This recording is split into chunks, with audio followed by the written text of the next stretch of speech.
Eu não dei bom dia para todo mundo, né? Bom dia a todos. Bom, vamos começar motor, máquinas de indução hoje. Vai ser nossa segunda máquina aí que a gente vai estudar, né? São máquinas de corrente alternada também.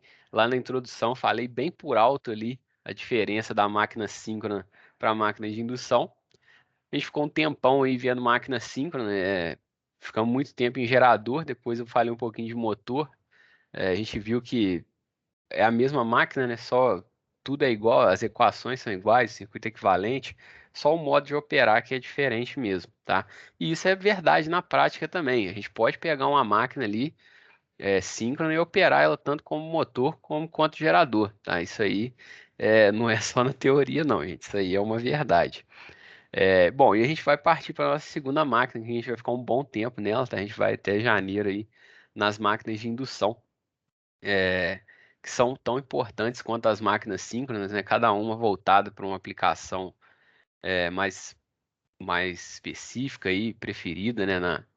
Enquanto a máquina síncrona é mais usada como gerador e os motores são motores de maior porte, a máquina de indução já é mais utilizada como motor. Ela não ela só é utilizada como gerador em algumas aplicações bem específicas. E a gente vai ver, né, um pouquinho aí sobre funcionamento geral aí, circuito equivalente também, análise de potência. E aqui a gente vai gastar um tempinho maior na parte de partida e controle de velocidade, tá? Que a gente tem mais métodos aí para partir e controlar a velocidade dessa máquina. Mas vamos lá, tá? Bom, assim como as máquinas síncronas, né, e como todas as máquinas rotativas, a gente divide a máquina de indução em duas partes principais, estator e rotor. Aqui, né, vista explodida que eu peguei de uma máquina de indução, tem muita parte mecânica aqui, tá? Que a gente sabe que existe, mas para análise, né, do circuito elétrico não importa tanto, né? Rolamento, tampa, ventilação, enfim, isso aqui tudo para a gente é para melhorar, né, fazer a máquina funcionar de fato ali, melhorar, diminuir o atrito do eixo com o mancal, mas para a gente quer analisar aqui o circuito elétrico, né, o que que acontece, como que se dá essa conversão de energia elétrica para mecânica ou vice-versa nessa máquina aqui.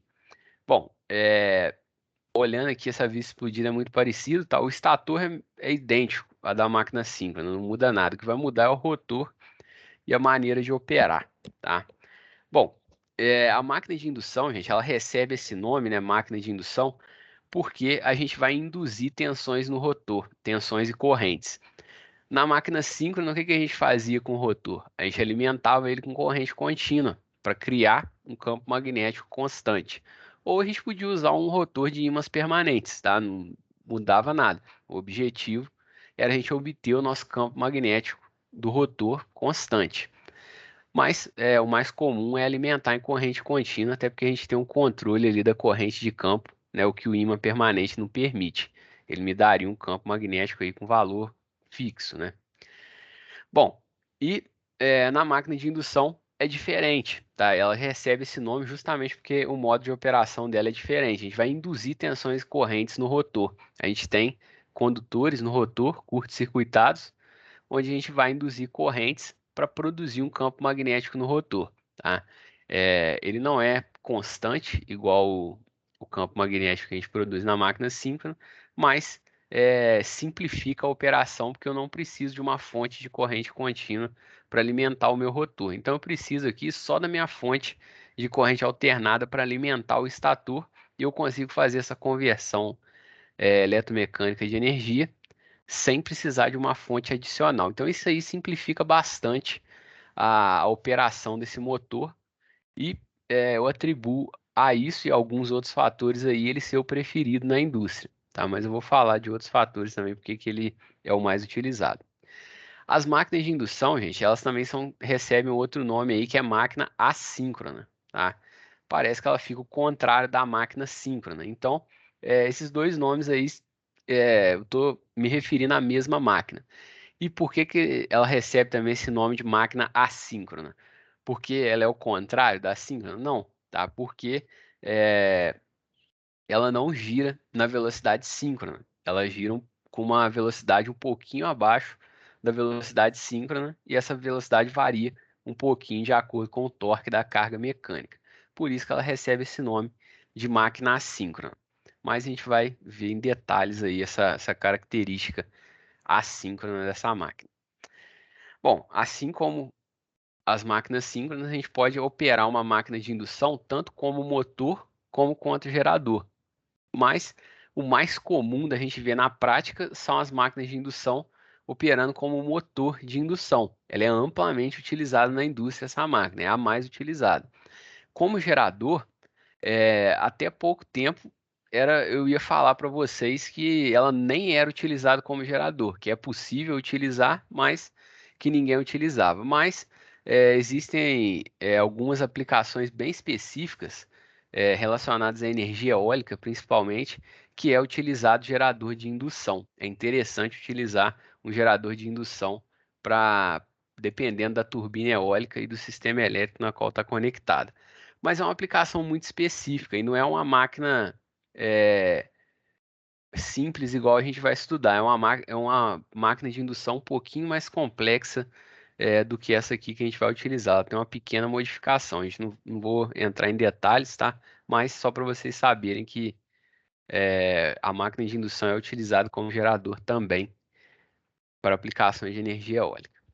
Bom, acabei adiantando ali, né? O estator não muda nada, gente, em relação à máquina síncrona. A gente tem o mesmo estator, tem que ter bobinas defasadas 120 graus, pelo menos aí se eu tiver três conjuntos de bobinas, né, para as três fases, ou se eu tiver mais de três, eu vou defasando ali igualmente minhas bobinas. E o objetivo do estator é produzir o campo girante. Aí vai ser um campo girante na velocidade síncrona, vai depender do número de polos da máquina e da frequência elétrica, qual eu estou alimentando esse estator. Então, o estator é a mesma coisa da máquina síncrona, não muda nada o nosso estator, a construção dele é a mesma. O que vai mudar na máquina de indução é o rotor, né? Eu falei que a gente vai induzir tensões nesse rotor e correntes também, tá? Para produzir um campo magnético nesse rotor.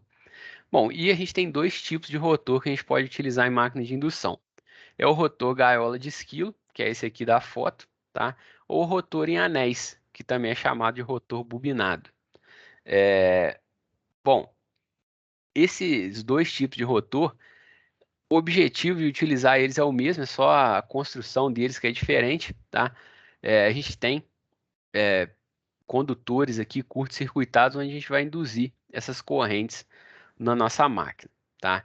Bom, e aqui eu listei algumas vantagens aí, além da gente não necessitar, né, da fonte de corrente contínua para alimentar o rotor, que é uma grande vantagem em relação à máquina síncrona, mas tem outras vantagens da máquina de indução é, que faz com que ela seja mais utilizada na indústria, que é o baixo custo inicial. Ela é muito mais barata do que uma máquina síncrona para se produzir e ela quase não dá manutenção, essa máquina de indução. Então, a gente ganha muito aí, né, com o custo de manutenção, já que é bem difícil aí dar uma manutenção mais séria, né, a não ser manutenção de rotina, né, mas estragar aqui é muito difícil, estragar um motor desse aqui, ele é bem robusto. A partida dele é simples, tá? Na aula passada eu falei da partida de máquina síncrona. Na máquina síncrona, a gente tem que ter um método de partida auxiliar. A máquina síncrona não parte sozinha, ela não tem torque de partida. A máquina de indução tem torque de partida, então ela parte sozinha, tá? Isso aí é uma grande vantagem, principalmente para motor pequeno. O que acontece é que eu preciso de uma corrente grande para dar partida, então eu tenho que utilizar alguns métodos auxiliares para reduzir essa corrente de partida, se for um motor muito grande, tá? Mas a gente vai falar detalhadamente disso aí mais para frente. E aqui cai na robustez e baixa manutenção também, que eu acabei falando na hora de falar no custo. Bom, aqui algumas fotos aqui, detalhe, né, dos tipos de rotor. Esse primeiro aqui, o gaiola de esquilo. Quando ele está realmente montado, fica difícil da gente enxergar o que é a gaiola de esquilo. Por quê? A gaiola de esquilo seria a parte dos condutores, tá? E nessa foto aqui fica mais claro para a gente enxergar essa gaiolinha. Eu tenho condutores aqui, normalmente é de alumínio, tá? Mas pode ser de cobre também. Mas o alumínio fica mais barato de fazer o rotor, então reduz o custo da máquina. Mas eu tenho essa gaiola aqui, eu vou induzir corrente nesses condutores aqui. Eles ficam curto-circuitados, tá? E vai fluir corrente nesses condutores de maneira que eu consiga um campo magnético no rotor.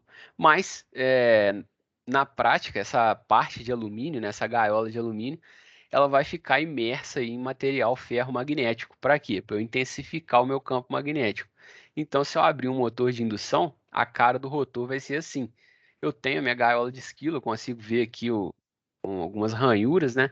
Mas esse alumínio ele está imerso aí no material ferromagnético para intensificar o campo magnético mesmo, tá? Mas se eu não precisasse do material ferromagnético para intensificar o campo, eu poderia utilizar aqui um rotor desse tipo, tá? Só com a gaiolinha mesmo. O segundo tipo é o rotor bobinado, tá? Ele é muito parecido com o rotor de uma máquina de corrente contínua, que a gente vai ser a última que a gente vai ver, tá? Mas a ideia dele é a mesma do rotor gaiola de esquilo, só que em vez de eu ter barras, eu tenho condutores aqui que eu aloco dentro das ranhuras aqui do material ferromagnético, do rotor mesmo, tá? E eu consigo acessar aqui esses condutores através desses terminais, onde eu tenho anéis coletores aqui e escovas, anéis normalmente de cobre e escovas de carvão. Isso aí serve se eu quiser medir a corrente ou a tensão do rotor, se eu quiser colocar uma resistência adicional no rotor, enfim, eu tenho acesso ao rotor. O gaiola de esquilo não, o gaiola de esquilo ele fica fechadão lá no motor, tá? Dentro do motor e eu não tenho acesso a ele. Se eu quiser medir corrente e tensão, se eu quiser adicionar uma resistência, que a gente vai ver que tem uma utilidade para isso, eu não consigo. Aí só com esse rotor bobinado que eu tenho acesso aos condutores do rotor, tá? Mas é uma máquina mais cara, tá? Então tem que ser bem justificado aí utilizar um rotor bobinado. Bom, e com, já adianta aí que usando inversor de frequência, né, para acionar um motor com gaiola de esquilo, caiu praticamente em desuso esse rotor bobinado, porque ele é muito menos eficiente, o motor é mais caro, tá? E a vantagem que ele apresenta aí de eu ter acesso, né, aos terminais do rotor, se eu utilizar um inversor de frequência junto com um motor com gaiola de esquilo, eu consigo a mesma vantagem, tá? Mas pode ser que no futuro aí ele tenha alguma aplicação, porque essas coisas aí de tecnologia, né, elétrica às vezes vem, vai e volta, assim, tá? Bom, tem o link de um vídeo aqui, tá? De um motor da WEG. Quem tiver curiosidade aí para ver melhor a construção do motor, né? Ali eu mostrei foto, na foto às vezes fica difícil. Aqui no vídeo tem uma vista explodida também, para enxergar aqui todas as partes do motor, tá? Mas fica aí só uma, uma dica aí para quem quiser enxergar melhor. Bom, vamos entender como é que funciona o motor de indução, como é que eu faço para induzir essas correntes no rotor e por que que ele é chamado de máquina assíncrona. Isso aí vai ser muito importante a gente entender. Bom, aqui está representado o estator. O estator, eu falei para vocês, não tem diferença nenhuma em relação à máquina síncrona, tá? Eu tenho lá os meus enrolamentos aí das três fases defasados em 120 graus. Eu vou produzir o meu campo girante, que tem velocidade constante e amplitude constante, tá?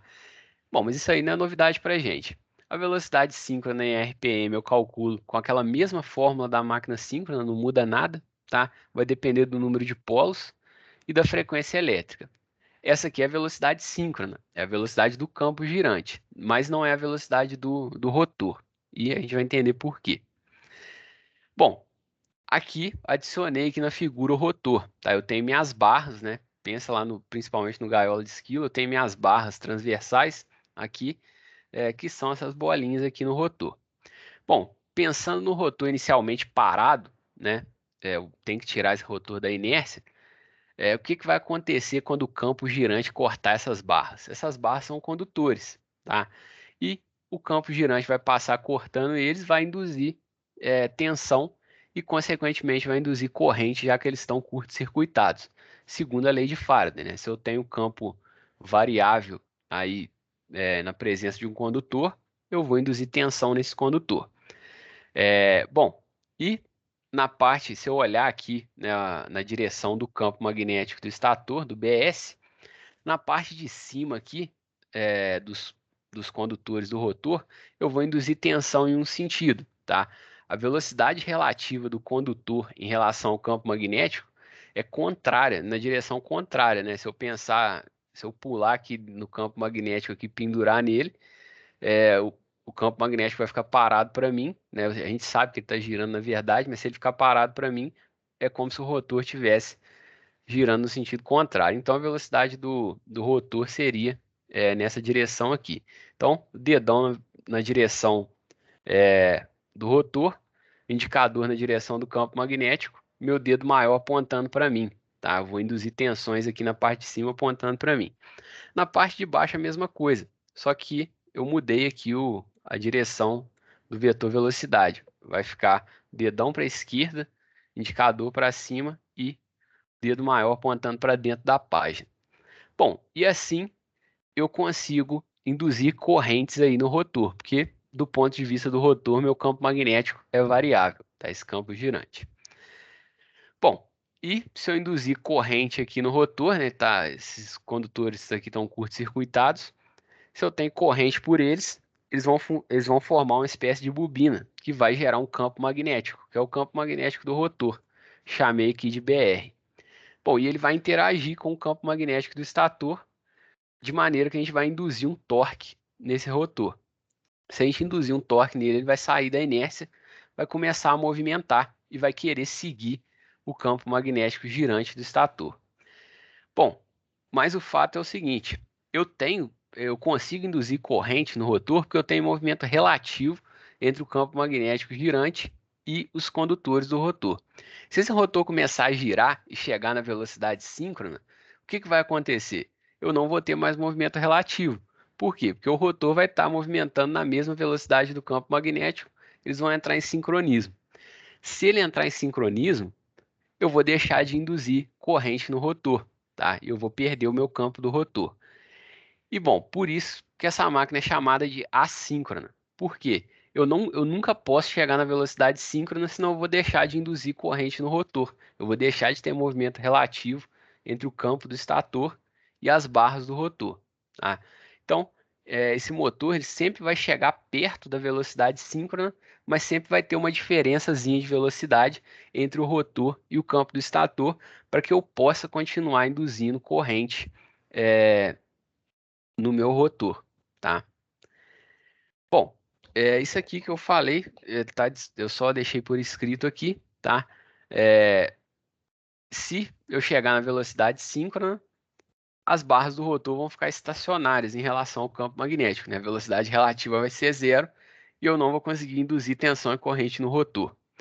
Se acontecer isso, se eu começar a girar na velocidade síncrona, eu vou perder o conjugado induzido, porque eu não vou ter interação entre dois campos magnéticos, tá?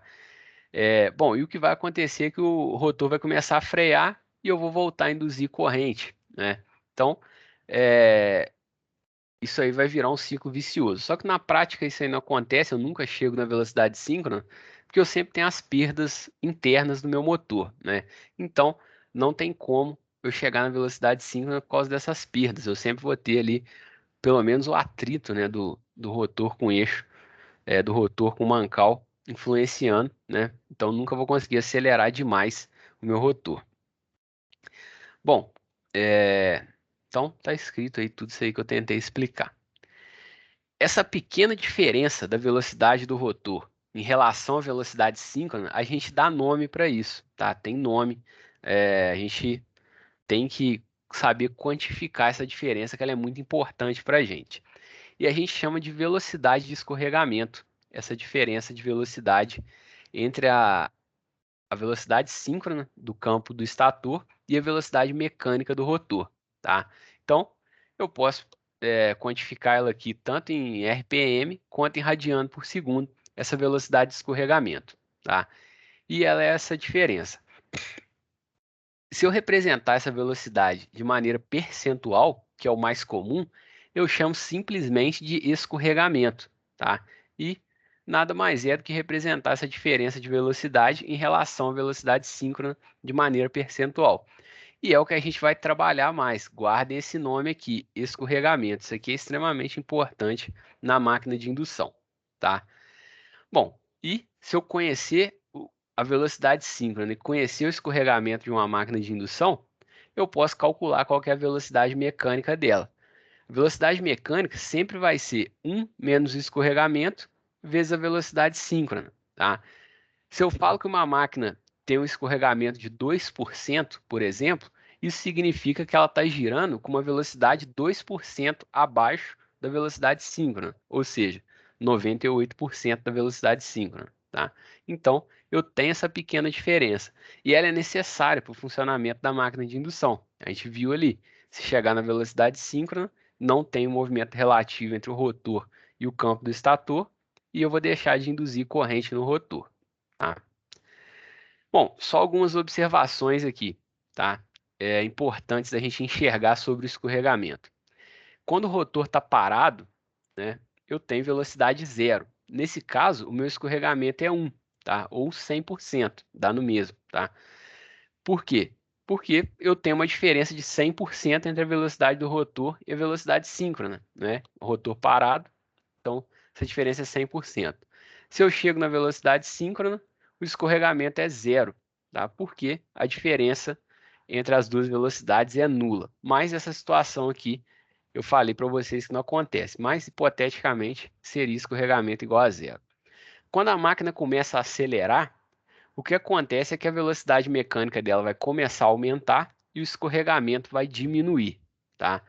E eu chego em regime permanente, eu tenho um escorregamento que geralmente aí nas máquinas de indução fica em torno de 2 e 6% mais ou menos, tá? Nunca fica muito maior que isso, não. Bom, o campo do rotor, gente, ele vai girar na mesma velocidade do campo do estator, mas o rotor em si não vai girar na mesma velocidade, ele vai ter velocidade mecânica. Bom, as tensões e correntes que eu vou induzir no rotor, eu tenho que olhar para o movimento relativo entre o campo do estator e o rotor, né? Se eu pendurá-la no rotor, né, eu estiver girando junto com ele, ou eu pendurar no campo do estator e estiver girando junto com ele, e eu olhar para o outro, eu vou ver a velocidade relativa, igual quando eu tenho dois carros emparelhados ali, um cortando o outro, né? Se eu tiver um carro a 100 por hora e um a 150 por hora, tudo bem, eles têm a velocidade deles em relação ao repouso, mas a velocidade de um em relação ao outro seria 50 quilômetros por hora. Por isso que eu vejo o carro me cortando, parece que ele está devagar, né, em relação a mim. Mesma coisa acontece com o rotor, com o campo do estator. Eu tenho essa pequena diferença aí, que é o escorregamento. Bom, isso aí, como consequência disso, né, as tensões e correntes induzidas no rotor, elas têm uma frequência que é proporcional ao escorregamento, tá? E eu defino aqui a frequência do rotor como a frequência do estator, que para a gente sempre é os 60 Hz, né, que é a frequência da rede, vezes o escorregamento. Então, a frequência é bem pequena, essa das correntes e tensões que eu vou induzir no rotor, né? Porque vai depender, se o escorregamento é pequeno, essa frequência vai acabar sendo pequena também. E aqui é só uma maneira aqui de escrever essa frequência das correntes e tensões do rotor de uma maneira um pouquinho diferente, tá? Bom, então para fechar a aula aqui, vamos fazer um exemplo, tá? Só para a gente, com números aí, talvez fique mais claro um pouquinho o, essa questão aí do escorregamento do motor de indução. Bom, isso aí. Bom, esse exemplo aqui fala para a gente o seguinte: um motor de indução de 208 volts, 10 HP, 4 polos, 60 Hz ligado em Y tem um escorregamento a plena carga, né? Escorregamento nominal, tá? De 5%. Então, ele faz uma série de perguntas aqui. A primeira, qual que é a velocidade síncrona desse motor, tá? E essa aqui a gente já sabe, lá do motor síncrono, a mesma coisa. É só eu saber que o motor tem 4 polos e que ele está sendo alimentado em 60 Hz. Então, só passar aqui para a telinha, tá? A letra A gente tem que calcular aqui a velocidade síncrona, tá? Eu vou chamar aqui de NS. É aquela mesma forma que a gente usa para a máquina síncrona. 120 sobre o número de polos vezes a frequência elétrica. Isso aqui, então, de acordo ali com os dados, 120 sobre 4 polos vezes 60 Hz. Isso aqui me dá uma velocidade síncrona de 1.800 RPM, tá? Esse valor aqui eu já até decorei ele já. Bom, então, velocidade síncrona não é novidade, é a velocidade do campo que a gente produz no estator igualzinho da máquina síncrona, não mudou nada. Agora, a letra B está perguntando o seguinte: qual que é a velocidade do rotor desse motor com carga nominal? Aí a gente tem que olhar aqui para o escorregamento de 5% que foi falado, tá? A gente tem que descontar esse 5%. Então, a velocidade mecânica desse motor, na verdade, vai ser 1 menos o escorregamento vezes a velocidade síncrona, tá? O escorregamento foi dado aqui, ele é 5%, tá? Vezes o 1.800 RPM que a gente achou na letra A. Bom, vou até usar a calculadora simples aqui hoje. 1 menos 0,05 vezes 1.800. Isso dá 1.710 RPM. Tá? Essa é a velocidade mecânica do meu rotor. Então, ó, um pouquinho abaixo, tá? Da velocidade síncrona. Isso aí é a grande diferença do motor de indução para o motor síncrono, tá? Gerador, eu ainda vou falar de gerador de indução, mas vamos focar no motor aqui primeiro, tá? Bom, e essa velocidade aqui ela varia com torque, tá, gente? Ali falei o motor operando a plena carga, tá? Se eu diminuir a carga ou aumentar a carga, esse escorregamento muda, essa velocidade muda um pouquinho. Quanto maior a carga, menor a velocidade. Mas a gente vai ver isso aí com calma ainda, tá? Esse escorregamento não é fixo, ele depende da carga.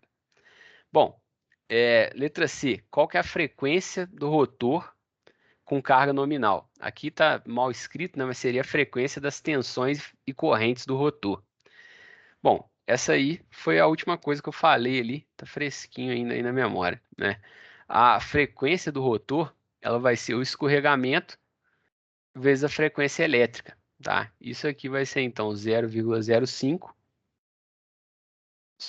para isso aqui vezes 60 Hz, tá? Vai ser 5% de 60 Hz. Então, dá 1,2 Hz. Não, 1,2 não.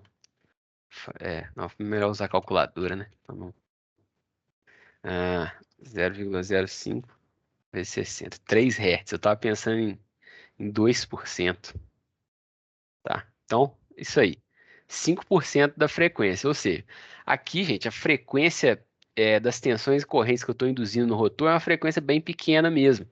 Por quê? Porque ela depende da diferença de velocidade entre o rotor e o campo do estator, que é uma diferença pequena, é justamente o escorregamento, tá? Então, 3 Hz, frequência dessas tensões e correntes. Bom, letra D, né? Tá faltando. Qual é o conjugado no eixo do motor com carga nominal? Bom, você está com carga nominal, ele está alimentando uma carga aqui com 10 HP, tá? Bom, eu coloquei essa letra D aqui, eu não precisava colocar não para falar de escorregamento, mas Teu- o- eu também dou essa matéria no técnico, na eletrotécnica, né? E teve uma parada que me assustou aí na atividade que eu dei. Vocês na graduação, vocês não podem cometer o mesmo erro de jeito nenhum, tá, gente? Na hora de passar de HP para watts, tá? Nunca errem isso aí. Ó, 1 kW é igual a 1,34 HP, tá? Eu quero saber. Não, melhor, eu vou nem colocar igual aqui, não. Vou colocar aqui tipo regra de 3 mesmo, tá? Isso aqui, lá no slide de motor síncrono, eu tenho que colocar esse slide aqui de novo, mas enfim. Vou abrir ele aqui rapidinho. Vocês estão vendo a tela inteira, né? Então eu vou abrir ele aqui mesmo. Eu coloquei isso aqui, ó, logo no começo aqui, tá? Essa relação entre quilowatt HP e quilowatt cavalo vapor. 1 quilowatt, gente, é 1,34 HP, tá? Então, tá aqui. Eu quero saber a potência mecânica em quilowatts e eu sei que ela é 10 HP, tá? Bom, aqui tem que fazer a regra de 3, né? Então, nunca errem isso aí, pelo amor de Deus. Não estou comparando vocês com os alunos do técnico, não, tá, gente? Eu sei que eles estão no ensino médio, vocês estão na graduação, tem uma diferença grande. Estou falando que, assim, pode surgir essa dúvida, né? Então, é melhor tirar essa dúvida aqui já de cara. Então, essa potência mecânica eu tenho que fazer a regra de 3. Vai ser 1 kW vezes 10 HP sobre 1,34 HP, tá? Então, eu tenho que dividir 10 por 1,34. O que o pessoal fez lá foi, numa situação dessa aqui, eles multiplicaram em vez de dividir. Então, 10 sobre 1,34. Isso dá 7,46 quilowatts, tá? Essa aqui é a potência que eu estou entregando para a carga. Bom, e para calcular o torque aqui é tranquilo, tá? O torque mecânico vai ser a potência 7,46 quilowatts sobre a velocidade, que tem que estar em radiano por segundo, tá? Então, para passar para radiano por segundo, eu só vou multiplicar aqui por 2π sobre 60, que está em RPM. Então, peraí que eu acho que eu abri duas calculadoras aqui. Tá. 1.710 sobre 60 vezes 2 vezes π. Dá 179 radiano por segundo, tá? Bom, então, vou substituir aqui 179 radiano por segundo, tá? Aí, vamos dividir 7.460, inverte aqui, dá 41,7, tá? 41,7 Newton metro. Então, esse aqui é o torque na carga, tá? Mais importante do que o torque na carga é essa conversão de potência, gente. Façam a regra de 3 sempre, tá? Se tiver na dúvida dessa conversão de HP para watt ou cavalo vapor para watt, você vem no Google aqui e digita assim, HP para watts, tá? E ele vai te dar isso aqui, você coloca aqui 10 HP, 7.457 watts. Eu usei 7.460, tá? Eu aproximei. Então, na dúvida, vem no Google aí que não tem erro não, hein? Mas, atenção nessa regrinha de 3. Bom, pessoal, dúvidas aí? Deu para entender aí esse princípio de funcionamento da máquina de indução? Essa questão do escorregamento? Sei que vocês devem estar preocupados aí com a prova ainda, mas tem que começar aí essa matéria nova. Dúvidas?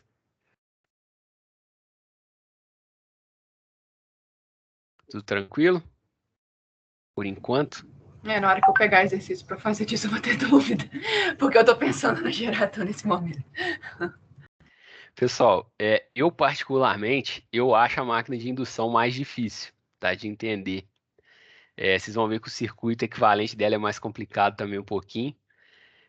Só que ela não tem tantas análises assim, igual o gerador síncrono tem de diagrama fasorial, enfim, as análises são um pouquinho mais simples na máquina de indução, porém, o circuito equivalente dela, esse funcionamento dela, é um pouquinho mais complexo. Eu, particularmente, acho mais difícil. Tem gente que acha a máquina síncrona mais difícil, tá? Mas é bem particular. Mas só para avisar vocês aí que pode parecer um pouquinho mais complexo a máquina de indução.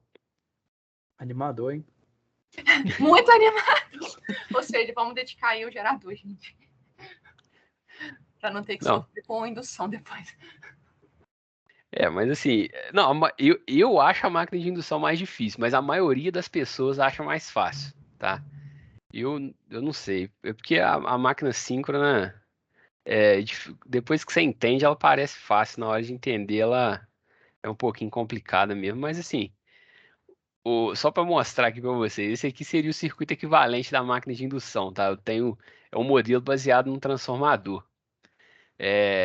Bom, é um modelinho mais complexo do que da máquina síncrona, né? Que tem só uma resistência, uma reatância lá. Então, assim, mas a gente vai simplificar isso aqui. A gente vai tirar esse transformador do meio do negócio aqui, tá? Mas vai ter muito tempo ainda. A gente vai lá vai esticar janeiro inteiro aí, estudando isso aí, tá? Janeiro inteiro não, pelo menos até lá pro dia 20 de janeiro a gente vai com motor de indução. Bom, pessoal... Tem transformador também na sua matéria, Andrei? Não, transformador não tá nessa matéria aqui não. Transformador tá na matéria de circuitos. Beleza. Aí eu não sei como é que é dado em circuitos, né? Se é focado mais em o transformador ali no circuitinho elétrico ou se é falado do campo, como é que funciona, né? O campo magnético ali no transformador, enfim, a parte mais da eletromecânica mesmo, não tá uma parte de circuito. Mas não tá nessa matéria, né? Tá em circuitos. Antes estava, Andrei. Antes estava a parte de transformador. Era mais a primeira matéria de aqui de conversão, né? Sim. Quando eu cheguei no Cefet, me falaram que era transformador, era dessa matéria, né? Aí eu olhei lá no PPC do curso e eu vi que não tinha transformador mais. Eu estranhei, né? Eu ia começar com transformador, mas depois eu vi que não estava aqui mais. Mas vocês veem que até no livro, né, que eu passei aí, o transformador é a primeira parte do livro. Você pode me tirar uma dúvida? Posso, claro. Tem muito tempo que eu fiz circuitos 2. Quando está conectado em Y, isso quer dizer que a tensão que vai na carga é a de fase, correto? Bom, e você está falando de transformador ou você está falando da máquina síncrona? Desculpa. Da máquina síncrona. Tá. Bom, a gente está trabalhando sempre com carga trifásica, tá? Então, assim,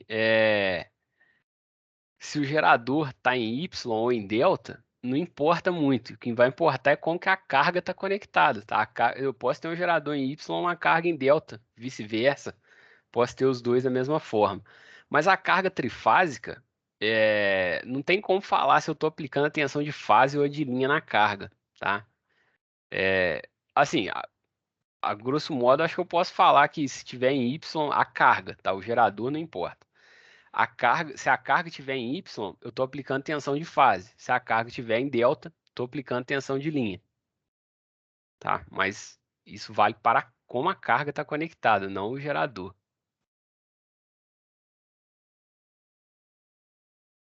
Então, quando diz que o gerador ele tá conectado em Y ou delta, então não vai fazer diferença, não. Os cálculos vão ser...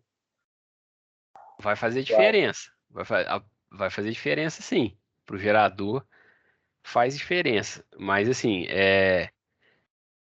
da sua primeira pergunta, se eu estou alimentando a carga com tensão de fase ou tensão de linha, vai depender da carga também, tá? Do ponto de vista do gerador, essa diferença aí é a seguinte: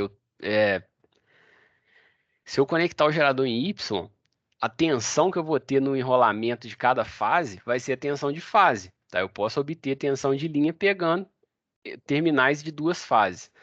Se eu conectar o gerador em delta, a tensão que eu estou induzindo ali no enrolamento de uma fase, aí é sempre tensão de linha, tá? Deu para entender? Entendi, obrigado. Era isso mesmo que eu estava na dúvida. Tá bom. Mais alguma dúvida, gente? Eu vou só encerrar a gravação aqui, porque senão vai misturar aí as dúvidas da prova aí com a aula.